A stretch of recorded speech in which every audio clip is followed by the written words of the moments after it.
Peter Summer. The question is for all the panel. It's regarding fracking and future natural gas revenues. We have historically low prices, but that will not be the same as we become energy independent and we're able to export. Is there any way that you can tie the future revenues from fracking to cover the costs and liabilities of the coal miners' pension fund liabilities in the future, and also cover some of the state, West Virginia's and other state, planned and potential deficit? And the second question is, who are the two companies that have been holding out from this agreement, the two coal companies? Which are they?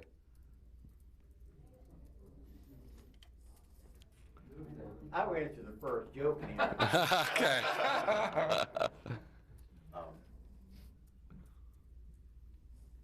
We're trying to find, again, the solution has got to be litigation free. Yeah. And if you go over to fracking to try to get another industry to say, you're going to get more litigation, you're going to get more holdups, you're going to have some delays. And these men and women don't deserve to have the delays. We've got something worked out that just one or two companies holding this thing up. And once we get past that, we've got a bill that can work.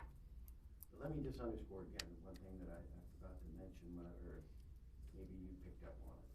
When you lost 83,000 coal mining jobs, think about that amount of money that would have been paid into the UMW fund if they had been working. This war on coal has decimated this country. Thank you. Yeah.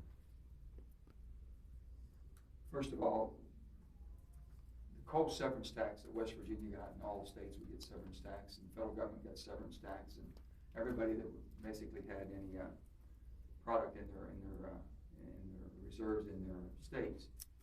Now with the fracking and the extraction of gas, the states are getting, West Virginia gets a severance tax on that too. That severance tax will come nowhere close to replenishing what we lose in coal. The downstream jobs that we get from coal, there's no way we get those from gas production. So there's a whole different economy, the scale of economy that we're working with. And if you think one's going to replace the other, it's not.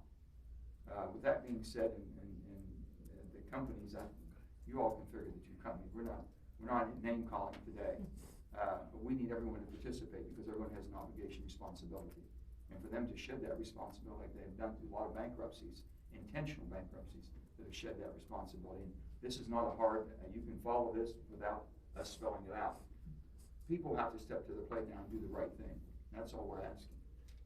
The war on coal, the reason we believe so strongly, whether you're a Democrat or Republican, you come from this area, this is an industry basically that's been hit so hard by regulations to the point where there's no, it's not feasible. I said, if it's not feasible, it's not reasonable. You can't put expectations where we don't have technology.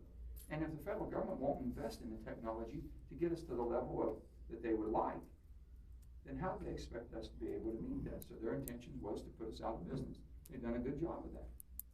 And that's what we're talking about, the war on coal. It's not just a slogan.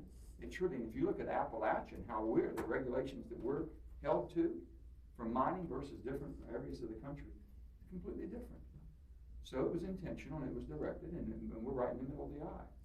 The hard thing for me to understand is we talk about global climate.